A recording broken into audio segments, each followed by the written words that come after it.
Você está na dúvida se é vantagem ou não ser microempreendedor individual em 2022?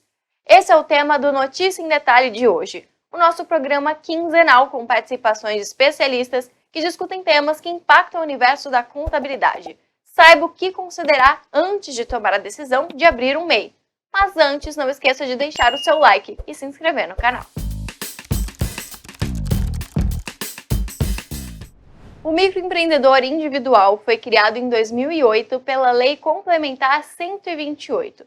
O principal objetivo era diminuir a informalidade de milhões de empreendedores do país. Isso porque, ao se formalizar, o MEI passa a ter um CNPJ, pode emitir notas fiscais e ter benefícios previdenciários.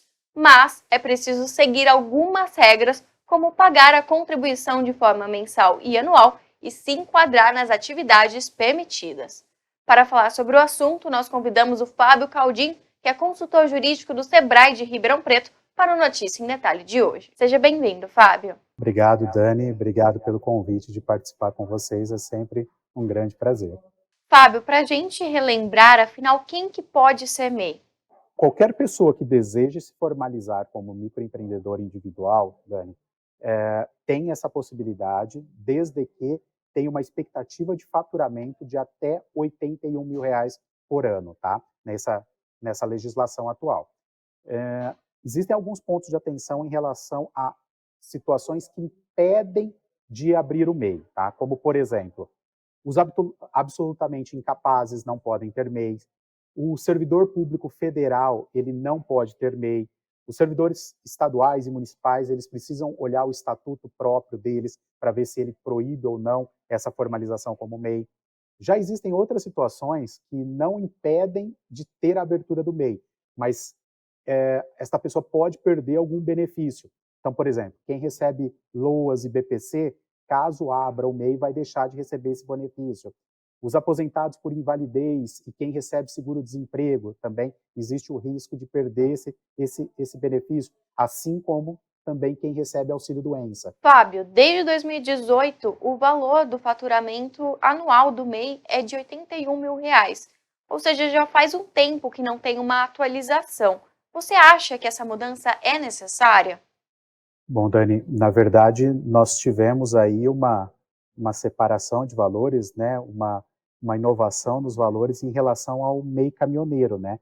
Então, no MEI em geral, nós não tivemos alteração de valor, mas a partir desse ano, passa a valer um segundo faturamento para quem desempenha atividade de transporte autônomo de carga, que seria, então, 251 mil. Então, os caminhoneiros em si passam a ter, na verdade, tem um valor novo de R$251.600. Com relação às demais atividades, aí realmente mantém-se, a princípio, o faturamento de 81 mil, tá? Só que já existe um projeto de lei, que é a Lei Complementar 108 de 2021, que tem como proposta aumentar esse faturamento, passar faturamento de 81 para 130 mil, ok?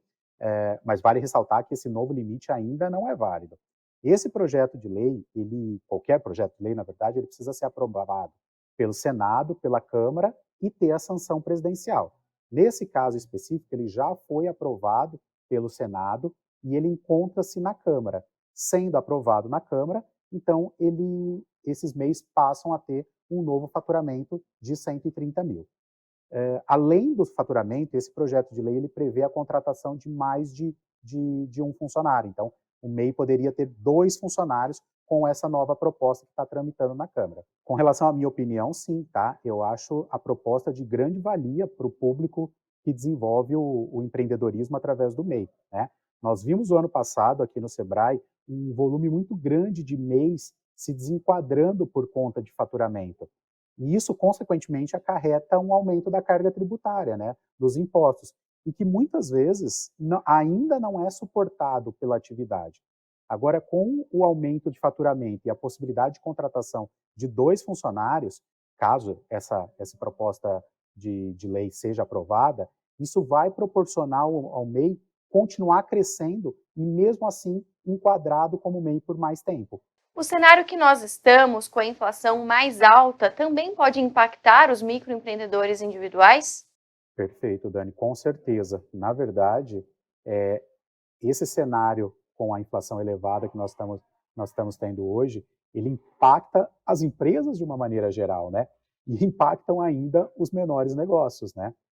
A inflação, ela está diretamente ligada ao poder de compra, né? Então, a inflação, ela acaba impactando toda uma cadeia produtiva, né? Por exemplo, como o preço de insumos, mercadorias, o preço do combustível, preço de energia elétrica, e tudo isso acaba pressionando os negócios. E quando a gente fala de um microempreendedor individual, ainda mais, né? E os custos o aumento desses custos, o empreendedor ele acaba tendo que repassar para o cliente dele. Só que, por sua vez, esse cliente também está com o poder de compra reduzido, né? Então, diante disso, a palavra planejamento ela faz muito mais sentido, né? E ela se torna extremamente importante para tentar minimizar esses impactos e até fazer possíveis adaptações nesse empreendimento, né? Como, por exemplo, enxugar despesas, rever processos.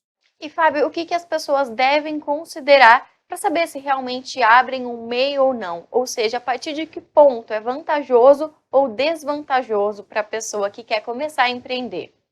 Bom, Dani, a partir do momento que a pessoa opta por desenvolver essa atividade empresarial, a formalização é uma consequência lógica a ser seguida, né?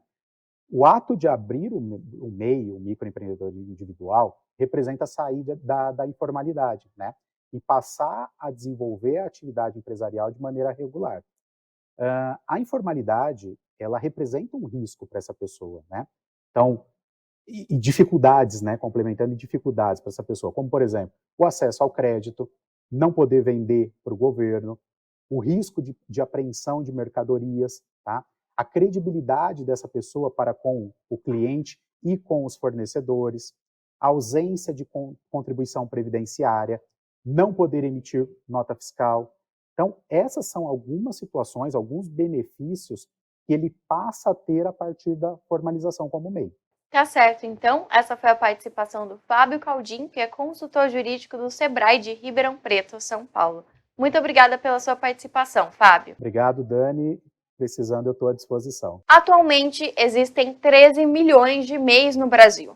Um levantamento feito pelo próprio Sebrae e pela Receita Federal mostram que só em 2021, ano de crise econômica por conta da pandemia de coronavírus, foram registrados 3,9 milhões de microempreendedores individuais. O processo de abertura do MEI é simples, mas é preciso considerar as vantagens e desvantagens antes de tomar a decisão. E esse foi mais um Notícia em Detalhe. Não esqueça de se inscrever no canal, ativar o sininho e curtir esse vídeo. Até mais!